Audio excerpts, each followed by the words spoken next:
Fala, rapaziada, bom dia, Márcio Dias aqui do Poucas Ideias Alvinegro. Hoje vamos falar de um tema sério. Qual a verdade sobre o pagamento do Corinthians ao Tadieres? Empréstimo ou uma operação nebulosa? O Corinthians disse publicamente que quitou a dívida de 7 milhões de dólares com o Tadieres referente à compra de Rodrigo Garro, por meio de um empréstimo junto ao Outfield. Até aí, muita gente respirou aliviada, afinal era uma dívida pesada, risco de problema jurídico, um assunto que precisava ser resolvido. Mas agora surge uma informação que muda completamente a forma como essa história deve ser olhada.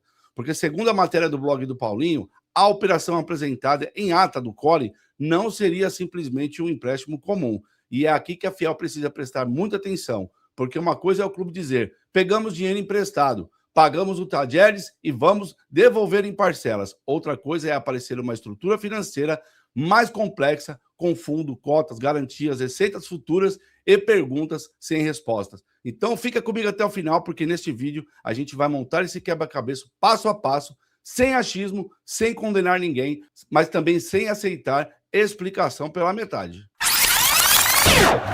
A versão divulgada à imprensa foi relativamente simples. O Corinthians teria quitado a dívida com o Tadieres de 7 milhões de dólares por meio de um empréstimo contratado junto ao Outfield. Segundo essa versão, a obrigação virou uma nova dívida de aproximadamente 8 milhões e meio de dólares, parcelada em 26 vezes, com custo de CDI de 1% ao ano. Como garantias, entrariam receitas futuras de direitos de televisão e contratos de placas de publicidade. Para o torcedor comum, a leitura foi: beleza, o Corinthians resolveu a dívida com o Tadieres, empurrou o pagamento para frente e agora, gente, vai pagar parcelado. Mas o ponto central é: será que foi só isso? Será que a operação foi exatamente essa? Ou a ata interna mostra uma história mais complicada? Porque quando a gente olha para o que teria sido apresentado no CORE, a conversa, sem dúvida alguma, vai mudar de patamar. Segundo o blog do Paulinho, a ata da reunião do CORE mostra que a operação apresentada aos conselheiros teria sido substancialmente diferente da versão que chegou ao público. A matéria afirma que o documento não trataria apenas de um simples empréstimo, mas de uma estrutura baseada na criação de um fundo de investimento em direitos creditórios, conhecido como FIDICE. E é aqui que começa a parte que o torcedor precisa saber e entender com calma. Não estamos falando de um detalhe técnico qualquer, não. A gente está falando de mudar a natureza da operação. Em vez de apenas dever para o investidor ou uma empresa, o Corinthians passaria a dever para um fundo. E segundo a matéria, o próprio Corinthians poderia ser um dos cotistas desse fundo. Agora pensa comigo. O clube seria devedor e, ao mesmo tempo, participante do veículo criado para financiar a própria dívida? Isso precisa ser explicado. Não porque automaticamente exista crime, mas porque é complexo. E quanto mais complexa a operação, maior precisa ser a transparência do clube. O que é um FIDICE em linguagem popular? Vamos traduzir isso aqui para a Fiel para entender de uma vez por todas. É um fundo que trabalha com direitos creditórios. Em termos bem simples, é como criar uma estrutura financeira para transformar recebíveis futuros em dinheiro agora. Por exemplo, o clube tem um dinheiro para receber no futuro, direito de TV, de publicidade ou outra receita. Esse fluxo pode virar garantia ou base para uma operação financeira. O problema não é existir o FIDICE. FIDICE não é, por si só, algo errado. O problema é quando a torcida não sabe direito quem administra o fundo, quem são os cotistas, qual a participação do Corinthians nisso, quais são as taxas, quais garantias foram dadas, qual o risco real, quem ganha com essa estrutura. Por que isso não foi explicado publicamente com clareza, gente?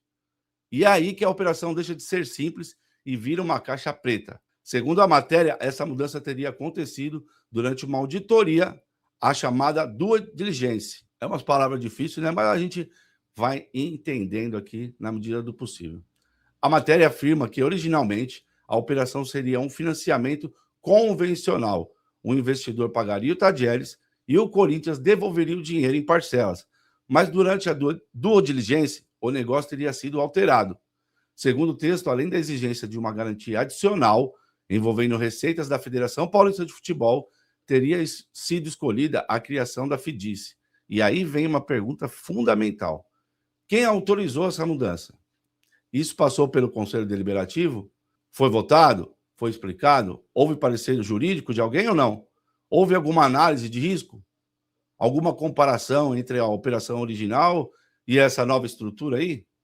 Porque se o desenho financeiro mudou no meio do caminho, a gente tem que saber quem decidiu e com base em quais critérios. Segundo o blog do Paulinho, André Lavieri, que teria justificado a mudança dizendo que ela decorria de um benefício tributário identificado durante a estruturação da operação. A matéria afirma, porém, que a ata não esclareceria qual seria exatamente essa vantagem, quem seria beneficiado, nem porque o Corinthians precisaria entregar o fundo. Esse ponto é muito importante, porque quando alguém fala em benefício tributário, parece até bonito, né? Parece técnico, tal, vantajoso, mas tem que explicar qual é o benefício, quanto que economiza, sabe? Para quem, qual prazo, com qual risco, qual o custo dessa estrutura, quem vai administrar, quem vai fiscalizar. O Corinthians teve algum parecer independente dizendo que isso era melhor? A torcida não precisa saber só que existe um benefício. A torcida precisa entender se esse benefício realmente favorece o Corinthians. E agora chegamos a um dos pontos mais delicados. Se essa operação deveria ou não passar pelo Conselho Deliberativo. Segundo a matéria, a operação financeira deveria ter sido submetida à votação do Conselho Deliberativo, mas o caso não teria sido encaminhado ao órgão, apesar de compromisso assumido pela diretoria diante dos presentes, que ia mandar para o Conselho Deliberativo.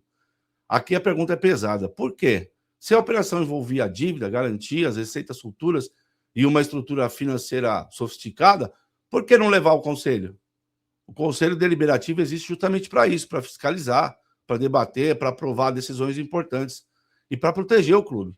Não pode ser apenas um comunicado depois. Não dá para ser tratado como figurante. Se a operação é da hora, boa, transparente, vantajosa, pô, melhor ainda. Levasse ao Conselho e aprovasse tudo às claras. O Corinthians precisa parar de fazer negócio grande, parecendo que a Fiel só pode saber depois. Está na hora de acabar com isso. Chega!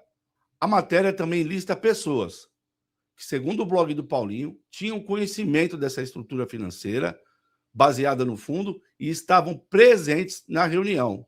Entre os nomes citados estão Osmar Stable, Armando Mendonça, Miguel Marques e Silva, Ademir Benedetto, Felipe Isabella, Roberto Parisi, Celso de Oliveira, Sobrinho, Paulo Pedro Carlos, Nujude, Emerson Piovesan, André Lavieri, Joana Saragossa Oliveira, Ricardo Cabe e Luiz Felipe Santoro.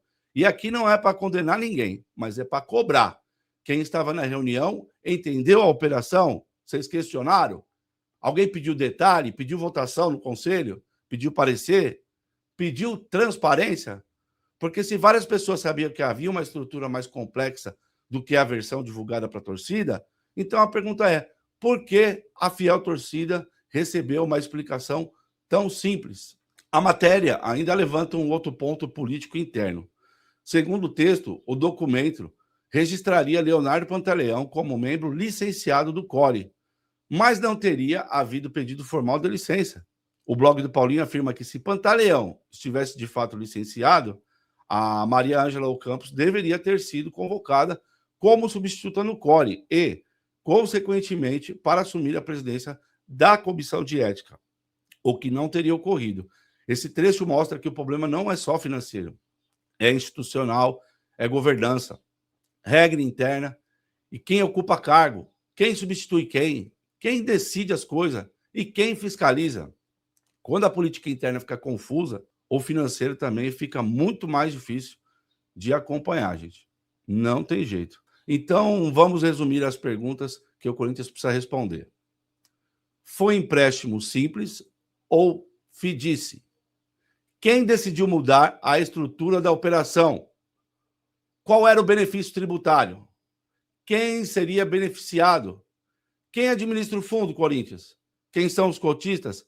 Qual a participação do Corinthians? Quais garantias foram dadas? Quais receitas futuras foram comprometidas?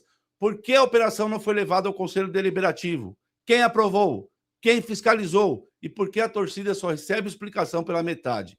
Essas perguntas não são ataque, são obrigação, porque estamos falando do Corinthians, estamos falando de milhões de torcedores, estamos falando de dívida, futuro, governança e transparência. O Corinthians precisa explicar essas coisas. Se a operação foi correta, que mostre. Se foi vantajosa, que prove. Se o FDIC era melhor que o empréstimo comum, que apresente os números. Se havia benefício tributário, que explique qual era. Se tudo estava aprovado, que mostre onde foi aprovado. O que não dá mais é o Corinthians viver de comunicado bonito para fora e ata nebulosa para dentro. A Fiel está cansada e de olho. Se inscreva no canal, deixe seu like e compartilhe este vídeo. Um abraço.